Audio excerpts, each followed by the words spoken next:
ये बड़ी ही सेंसेशनल घटना के रूप में हम लोग भी देख रहे थे। एक महिला की डेड बॉडी मिली थी नौबतपुर में 24 तारीख को सुबह 8:30 बजे पुलिस को सूचना मिली थी और डेड बॉडी एक सुनसान इलाके में नौबतपुर थाना क्षेत्र में शेखपुरा बांध का इलाका है और वहाँ बगल में खेत से सटे रोड के किनारे झाड़ियों में एक डेड बॉडी मिली थी। थानाध्यक्ष घटनास्थल पर पहुंचे थे और प्रथम दृष्टया घटनास्थल को देखते हुए ये लग रहा था कि घटना वहीं पर की गई है, क्योंकि खून की काफ़ी छींटे थे स्पॉट पर। ये शुरू से क्लियर हो गया था कि कहीं से और मार के वहाँ नहीं फेंका गया।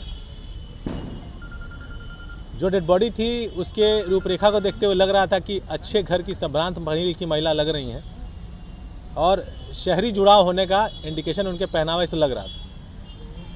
इसलिए हम लोगों ने तत्क्षण हमने फ़ोटो मंगवाया था और एसपी नालंदा से, एसपी जहानाबाद से, एसपी अरवल से बात हुई थी, क्योंकि पटना से दक्षिण की तरफ एक घटनास्थल था और ये प्रयास किया गया उन लोगों तक खबर पहुंचाने का कि क्या उन लोगों के यहाँ कोई महिला मिसिंग है। सेम चीज़ हम लोगों ने अपने क्षेत्र में, खास करके मसौड़ी अनुमंडल में, पालीगंज अनुमंडल में, पश्चिमी एरिया में दानापुर में और सेंट्रल एरिया में हम लोगों ने इसकी खबर को फैलाई। हम लोग का व्हाट्सएप ग्रुप है, उस पर हम लोगों ने बात को फैलाया कि इसकी पहचान सुनिश्चित की जाए।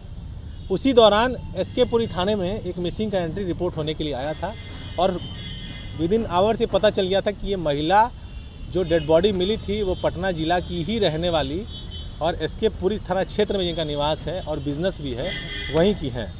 महिला का पहचान रिमझिम नाम की महिला के रूप में हुआ और ये बेसिकली एक ब्यूटी पार्लर चलाती हैं जिसका नाम ब्यूटी हेल्थ सेंटर है और वो सहदेव महतो मार्ग एसके पुरी में अवस्थित है। घटना का एफआईआर परिजनों द्वारा किया गया, अज्ञात के खिलाफ एफआईआर दर्ज किया गया। हम लोगों ने प्रारंभिक अनुसंधान कन्वेंशनली शुरू किया सीरियल एनालिसिस से देखते हुए। जो इनकी एक महिला मित्र हैं और इनके परिजनों से भी बात करते हुए ब्यूटी पार्लर में जो और भी लोग हैं, ये पता चला था कि इतने बजे ये घर से निकली थी और दुकान से निकली थी ब्यूटी पार्लर से बेसिकली, और उसके बाद नहीं लौटी।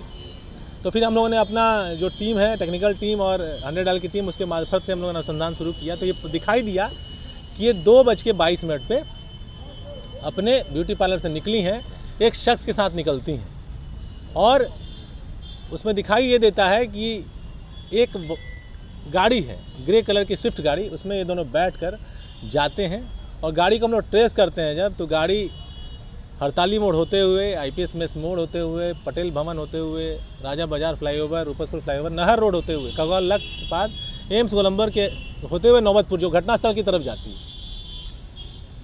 जो साथ में जो व्यक्ति था उसकी पहचान हम लोग करते हैं, उसका नाम रोहित निकल के आता है।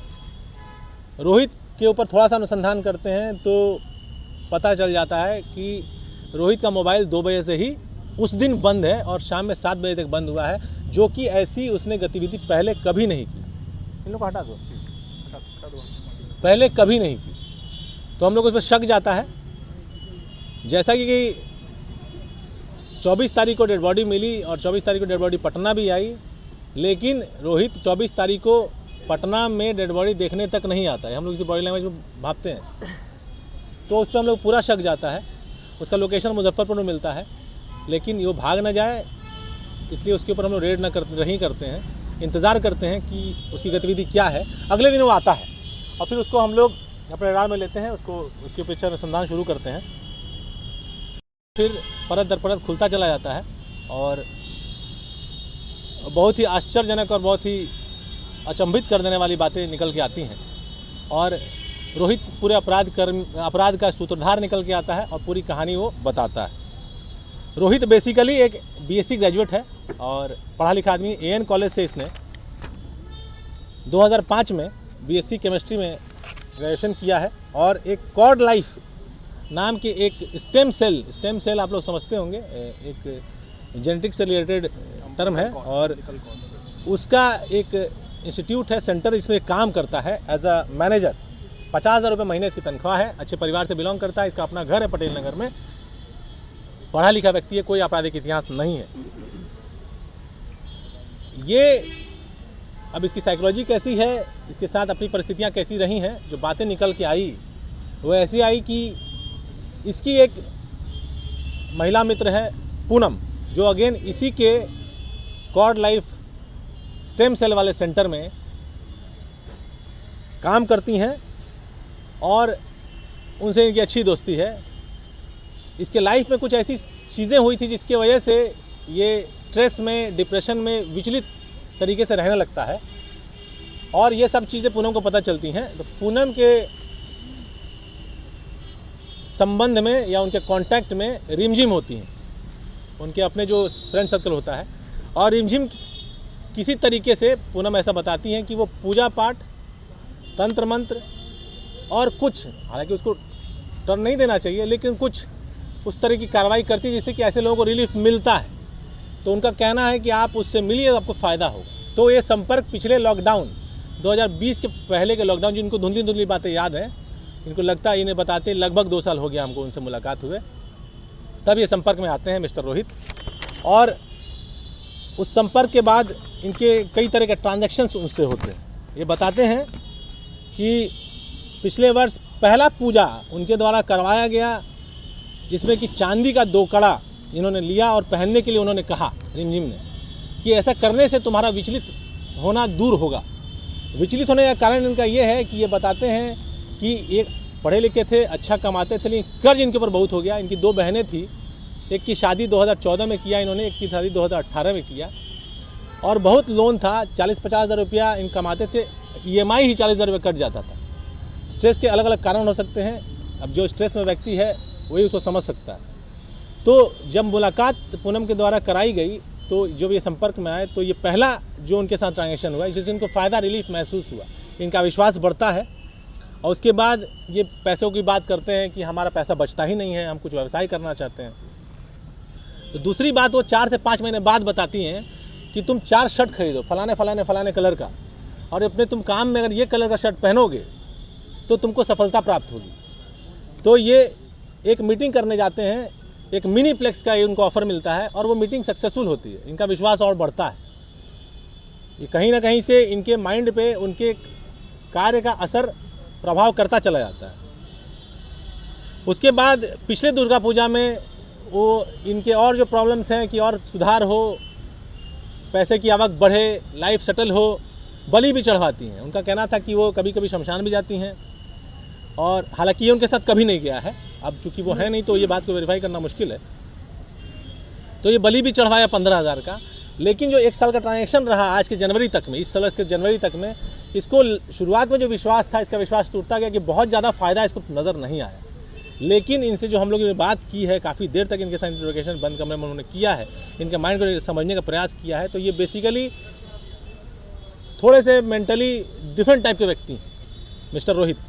और कहीं ना कहीं ये प्रभावित उस मतलब कि जो रिमझिम में उनसे बहुत ज़्यादा थे, और इनको ये भय था। जैसे कई बार जब ये निकलने का प्रयास किए, उनकी बातों को नहीं सुनने का प्रयास की कि नहीं हम नहीं करेंगे, तुम जो पूजा पाठ करवाती हो हम नहीं करना चाहते हैं, तो बोलते कि नहीं तुम्हारा ज़िंदगी बर्बाद कर देंगे, देखो मेरा एक दोस्त था, तुम्हारा ये दोस्त था, इसका बिज़नेस क्यों ख़राब हुआ, हम ही ख़राब किए, हम अगर ऐसा कर देंगे तो तुम्हारे जीवन में ये प्रॉब्लम आ जाएगी।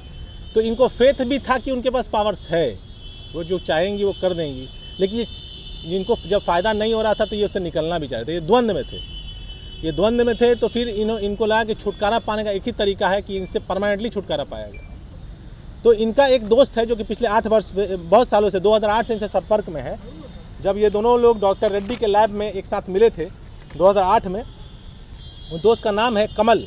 ये 40 वर्षीय व्यक्ति हैं, ये BSc जूलॉजी किए हैं AN कॉलेज से 2006 में, और ये बेसिकली पाथ फाइंड करके एक पैथोलॉजी की कंपनी है दिल्ली बेस्ड, उसका लैब यहाँ बाईपास पर है, उसके बिहार झारखंड के ये मार्केटिंग हेड है। इनका 60,000 रुपया तनख्वाह है। उनसे ये मिलते हैं। जिस स्विफ्ट गाड़ी की मैं बात कर रहा था वो इन्हीं की गाड़ी का इस्तेमाल होता है उस क्राइम में। इनसे ये बात करते कि तो ऐसा है, इस तरह की बात है, हमको निजात पाना है। तो फिर वो उन्हीं के ऑफिस में एक लड़का है सूरज, वो भी सुनता है इन सब बातों को। सूरज अनीसाबाद का रहने वाला है, वो MSc इलेक्ट्रॉनिक्स एंड कम्युनिकेशन है, MBA किया हुआ लड़का है। पाथ फाइंड में वो सेल्स एग्जीक्यूटिव के काम करता है, 45,000 रुपये उसकी तनख्वाह है। चूँकि वो अनिसाबाद में रहता है, उसके आसपास बिरला कॉलोनी है, वहाँ के एक लड़के से उसकी परिचय है जो कि आपराधिक प्रवृत्ति का है, जिसका नाम है पवन। वो पहले आर्म्स एक्ट में और मार झगड़ा केस में जेल जा चुका है। वो बोलता है कि हम उसको अरेंज करते हैं, शायद उससे काम बनेगा। मोबाइल और उनका बैग था, जो मृतिका है उसको ये ले जाकर, ये जब वहाँ से निकला है तो घटनास्थल का आप लोग देखिएगा तो वो नौबत और पिपरा बॉर्डर पर है। पिपरा होते हुए आरके नगर होते हुए ये फिर 90 फीट होते हुए वापस ही आते हैं, जो कि इनके हम लोग टेक्निकल एनालिसिस से पता किए हैं और उससे पुष्ट हुआ है।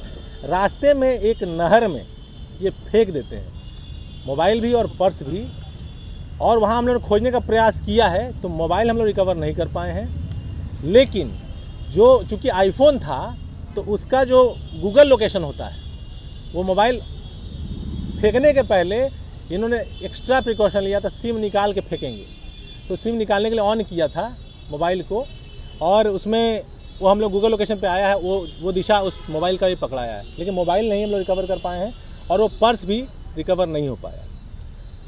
हथियार जो प्रयोग में आया है वो रिकवर हुआ है, सुपारी का पैसा रिकवर हुआ है, जो शूटर्स थे वो रिकवर हुए, षड्यंत्रकारी जो लोग थे वो रिकवर हुए। सबका कन्फेशन एक दूसरे के बयान से मिलता है, और जो गाड़ियाँ इस्तेमाल हुई थी उनको रिकवर किया। ठीक है।